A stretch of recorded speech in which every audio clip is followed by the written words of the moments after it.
गुरुजी, मेरा स्वास्थ्य ठीक नहीं रहता है।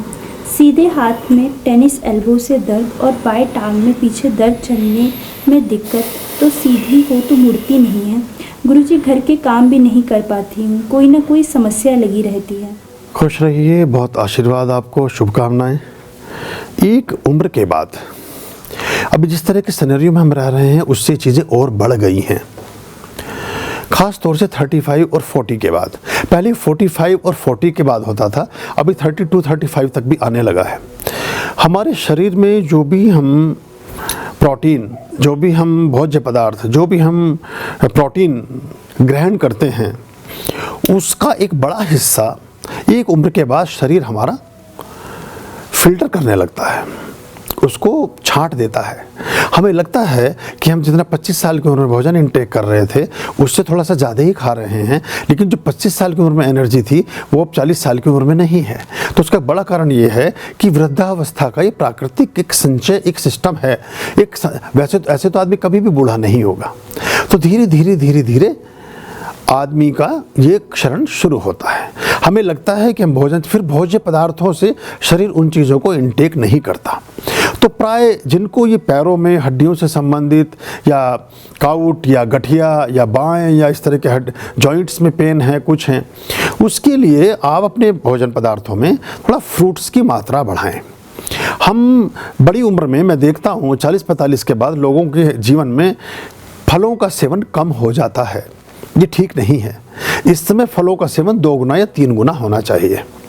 एक सामान्य रूप से सभी लोग जिनको कोई कोल्ड की शिकायत नहीं होती या जिनके मून एजोल्टेड नहीं है, चंद्रमा जिनके एजोल्टेड नहीं है, वो अगर सभी लोग जो सफ़ेद पेठा है जिसकी मिठाई बनती है, ऐश गार्ड इंग्लिश में उसको कहते हैं, उसमें छोटे पीस लेने की कोशिश करें जो बीज पके हुए नहीं होंगे। ऐश गार्ड के बीज निकाल दें अगर बीज हैं तो, वरना अगर बीज नहीं है तो ऐसा ही ले लें। उसके छिलके को छील लें, अंदर का जो उसका गूदा है उसका जूस निकाल लें, लगभग 200 ग्राम 1 गिलास के आसपास, और प्रतिदिन इसको एम्प्टी स्टमक सवेरे पिएं। ये फ्रिज में रखा हुआ नहीं होना चाहिए, ये बहुत चिल्ड नहीं होनी चाहिए, नॉर्मल टेम्परेचर जो भी आपके मौसम चल रहा है। और जहाँ गर्मियाँ हैं वहाँ के लिए तो वरदान है। अभी राज रतन जी बैठे हैं चेन्नई में, इनके लिए तो अमृत है। वो जोधपुर में भंवर बैठी है, उसके लिए अमृत। सभी जगह है। हम यहाँ हैं, हमारे यहाँ थोड़ा ठंडा है, 4 डिग्री टेम्परेचर यहाँ है इस समय, और रात में वो 0 के आसपास हो जाता है। हम तो यहाँ भी पीते हैं उसको। तो अगर कहीं बहुत ऐसा है, थोड़ा ठंडा की शिकायत ज़्यादा होती है तो 1 चम्मच शहद मिला लें उसमें, बस। कोई नमक, कोई मिर्च, कोई पुदीना, कोई फलाना ढिमकाना कुछ भी नहीं डालना है। जूसेस हमेशा जैसे हैं वैसे ही लेने चाहिए। हमें सबसे बड़ी दिक्कत हमारे साथ ये होती है कि गाजर का जूस है तो पुदीना वुदीना, ये धनिया, पता नहीं नमक मिर्च मसाले, वो सब प्रकृति ख़राब हो जाती है। एक हमारे वेस्टर्न यूपी में अजीब सी चलन मैंने देखा, वहाँ फ्रूट्स बाद में काट के रखेंगे, पहले उनके ऊपर नमक मिर्च डाल देते हैं। उसकी कोई सेंस नहीं है। उससे ये होता है कि वो फ्रूट में जो एंजाइम शरीर को बनाने थे, जो हमारी सलाइवा, हमारी लार जो प्राकृतिक रूप से बन करके चपाचय में और हमारे आमाशय में जो उसका सिस्टम बनता चपाचय का, पचने का, हजम होने का, उसको हम रोक देते हैं, तो ठीक से डाइजेस्ट नहीं होता, फिर गैसेस बनती हैं, डकारें आती हैं। तो जैसे फ्रूट्स हैं उनको ऐसे ही इंटेक करें, तो ये हमारे जीवन में हमारी इन चीज़ों को बेहतर करता है। मखानों को भून लें गोघृत में, कढ़ाई में थोड़ा सा 1 चम्मच गोघृत डालें, मखाने भून लें, थोड़ा सा उस पर काली मिर्च और हल्का सा सेंधा नमक डाल करके उनको व्रत में सेवन करते हैं उसको सेवन करें। उससे ये काम आपका जो है वो खत्म हो जाएगा। एक मैनकाइंड फार्मेसी है, उसका एक न्यूरोकाइंड गोल्ड करके एक पाउच आता है, उसके कैप्सूल भी आते हैं, न्यूरोकाइंड गोल्ड। अपने चिकित्सक से भी परामर्श ले लें, क्योंकि इसमें ऐसा ना हो, पर ये एक ऐसी चीज़ है, फूड सप्लीमेंट है। इसमें जो शरीर में प्रोटीन और अच्छे पदार्थों का कट हो जाता है बॉडी से, जो शरीर नेचुरली करता है उसको पूरा करता है। कुछ कम है तो उसे पूरा कर देता है, कुछ ज़्यादा हो रहा है तो उसको कट कर देता है। तो फूड सप्लीमेंट के रूप में न्यूरोकाइंड गोल्ड करके एक पाउच आता है, 50 रुपये के करीब का एक पाउच आएगा। प्रतिदिन आपने एक पाउच को कट करके पानी में डालना, वो रसना जैसा स्वाद देगा आपको, फैंटा जैसा। थोड़े से 200 ml पानी में एक पाउच घोल लें, उसके ग्रेन्यूल्स नीचे चिपक जाते हैं, थोड़ा सा हिला के अच्छे से उसे करके पी लें। ज़्यादा देर बनाकर रखना नहीं है, ताज़ा ताज़ा बनाना है, ताज़ा ताज़ा पी जाना है। ये आपको 1500 रुपये का खर्चा है, जो आपको लाखों रुपए के ऑपरेशन से और लाखों रुपए की दवाइयों से बचाए रखेगा। तो ये एक ही बारी में इंटेक करना है। और दूध को खड़े होकर पीना चाहिए, ठंडे पदार्थों को बैठकर पीना चाहिए। पानी को बैठकर पिएं, दूध को खड़े होकर पिएं, ज़्यादा लाभ देता है। तो इसको आप ले लें। इसको कोशिश करें कि आप 11 से 3 के बीच में लेंगे तो ये आपको पूरे दिन के लिए एनर्जाइज रखेगा। कैप्सूल्स भी आते हैं, वो थोड़े सस्ते आते हैं शायद, मुझे पता नहीं उसका क्या होगा। तो वो आपको पर कैप्सूल्स में जो कैप्सूल की जो झिल्ली बनती है, एक्चुअली कैप्सूल का जो ऊपरी आवरण बनता है वो जिस पदार्थ से बनता है उसमें जिलेटिन, मतलब वो थोड़ा सा ऐसा लगता है कभी कभी कि उसमें हल्का सा कुछ वो ऐसा चीज़ हो सकती है जो अभाष्य है, जिसको जो हमें नहीं इनटेक करना चाहिए शाकाहारी लोगों को। कभी कभी ऐसे कुछ कैप्सूल्स ऐसे हैं जिनमें थोड़ा बहुत वो कुछ ऐसी चीज़ें डालते हैं जो कहीं हमारे नॉनवेज या उससे संबंध कुछ रखती हैं, क्योंकि जो जिलेटिन है वो उसका जो सोर्स है वो ठीक नहीं है, वो मांस का एक हिस्सा है एक्चुअली। तो इसलिए कैप्सूल्स इनटेक ना करें, कभी भी टैबलेट्स लेने की कोशिश करें।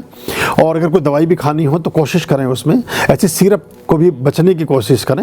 ये एक पाउडर है रसना जैसा, और ये ठीक है, हालांकि मैं डॉक्टर से परामर्श ले सकते हैं, मैं कोई चिकित्सक नहीं हूँ।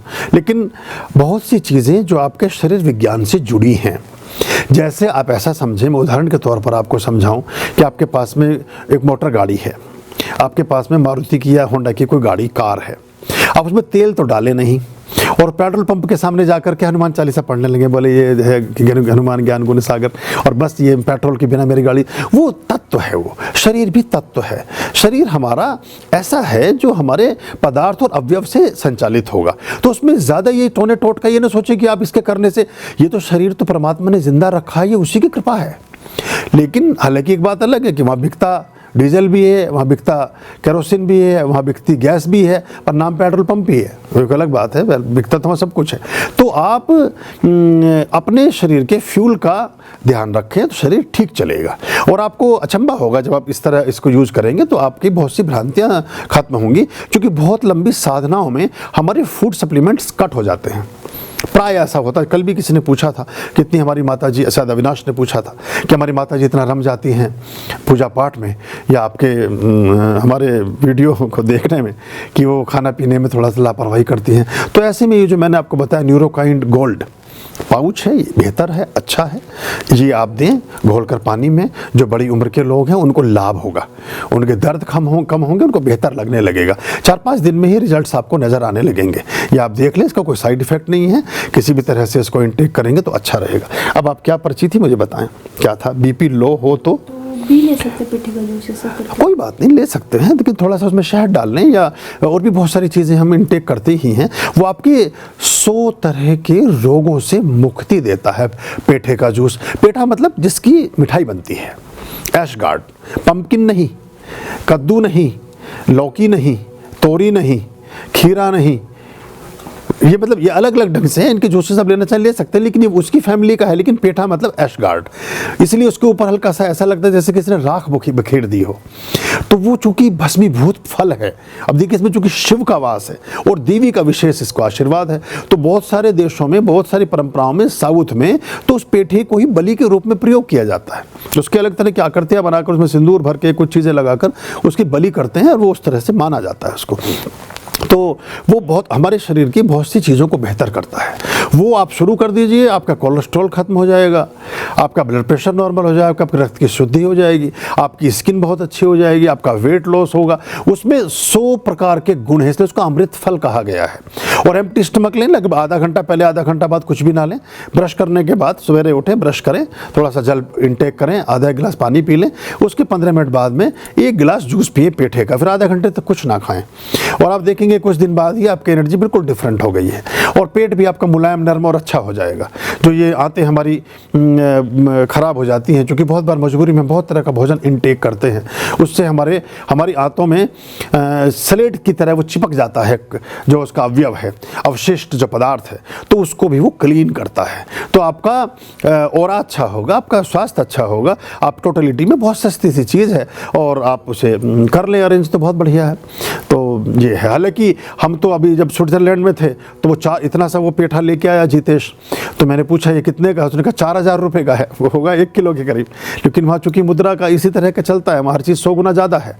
जो चीज़ यहाँ 1 रुपये की है वहाँ वो 96 रुपीज़ की है, तो उस वजह से होगा। तो हम वहाँ भी उसको हमने पिया, वहाँ -4 में भी न्यूरोकाइंड गोल्ड। हाँ, ये उन्होंने नीरज श्री ने लिखा है, ये आपका रखा हुआ है उनका, दिखा देता। ये मतलब ऐसे सैंपल में दिखा, इसे मत दिखाइए, थोड़ा सा ऐसा लगेगा जैसे हम किसी कंपनी का प्रचार कर रहे हैं, जो हमारा उद्देश्य भी नहीं है। आप तक एक सूचना देने का हमारा वो है, क्योंकि कई बार लोग सोचते हैं कि हम जो है शायद कोई हमारी पूजा पाठ में दोष हो गया इसलिए ऐसा हो रहा है, या कुछ करने से कुछ, जो जैसे मैंने बताया कि गाड़ी चलेगी पेट्रोल से, फ्यूल से। भ्रांतियों से उबरें, अंधविश्वासों से बचें, शरीर की विज्ञान को समझें, अपने मन के विज्ञान को समझें, अपने मस्तिष्क की व्यवस्था को समझें, अपनी आत्मा के सरोकारों के साक्षी बने, तो आपके जीवन की बहुत सी दुविधाएं समाप्त होंगी, बहुत सी बाधाएं समाप्त होंगी, और थोड़ी कुछ चीज़ों में स्वार्थी भी बन जाएं। सोच लें आपने एक चाय समोसा खा लिया, वो 50 रुपये का वही आता है, लेकिन आपको अद्भुत परिणाम दिखेंगे और अच्छा लगने लगेगा। खास तौर से जो 40 के बाद, और उनको अगर इस तरह के पेन कहीं पैरों में, हाथों में, कमर में, जॉइंट में ऐसे कहीं होने लगते हैं, ईजिली सभी मेडिकल शॉप्स पर मिल जाता है। न्यूरोकाइंड गोल्ड नाम है उसका, और पाउचेज आते हैं उसके छोटे छोटे शैशे, उसको काट कर पानी में डाल करके पीना है, और ज़्यादा प्रयोग मत करिएगा। उस पर लिखा होगा वैसे शायद, तो उस पर भी आप देख सकेंगे। अभयाम भज रे